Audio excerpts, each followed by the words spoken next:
আমরা অনেক প্রশ্ন পেয়ে থাকি যে যে আমাদের শরীর নাকি সংকেত দেয়, তাহলে আমরা বুঝি না কেন? জি ভাই, আমাদের শরীর আমাদেরকে সংকেত দেয়। অর্থাৎ আমরা যখন ভালো থাকি তখনও সংকেত দেয়, আমরা যখন ভালো থাকি না তখনও সংকেত দেয়। ভালো থাকলে কিভাবে সংকেত পাই? আমরা এনার্জেটিক ফিল পাই, আমরা এনার্জি লেভেল আমাদের ভরপুর থাকে, আমরা যে কোনো কাজ খুব ক্লিয়ারলি চিন্তা করতে পারি, যে কোনো প্ল্যান খুব দ্রুত করতে পারি, আমাদের মাথা খুব সুন্দরভাবে কাজ করে। এটা হচ্ছে ভালো থাকার সিগন্যাল।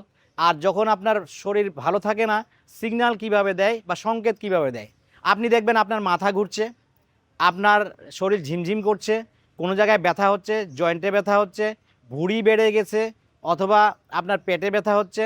এগুলি প্রত্যেকটা সিগন্যাল আপনি দেখবেন, প্রত্যেকটা শরীরের প্রত্যেকটা অঙ্গের সাথে আমাদেরকে সিগন্যাল দিতে থাকে। দেখবেন যে মাথা যখন আমাদের ব্যথা করে বা মাথা যখন চাপ চেপে থাকে, তখন বুঝবেন যে আপনি আসলে এমন একটা রেসপন্সিবিলিটির মধ্যে দিয়ে যাচ্ছেন যেটা কাজ করতে পারছেন না বা কাজটা আপনার আশা অনুরূপ হচ্ছে না। তখন দেখবেন আপনার মাথা আপনার ঝিমঝিম করছে বা মাথা ভারী হয়ে যাচ্ছে বা মাথা ব্যথা করছে বা মাথা ঘুরছে। এইভাবে শরীরের প্রত্যেকটি অঙ্গ প্রত্যঙ্গ আমাদেরকে সিগন্যাল দিতে থাকে, চেষ্টা করতে থাকে, জানানোর চেষ্টা করতে থাকে যে আমরা যেন অ্যাকশন নিই এবং এখান থেকে বের হতে পারি।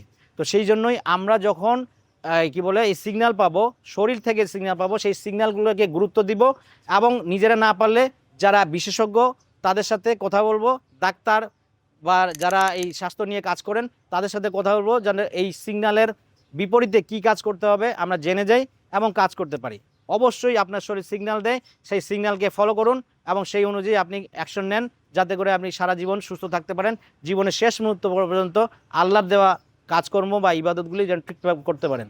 যদি ভিডিওটি ভালো লেগে থাকে লাইক করবেন, শেয়ার করবেন।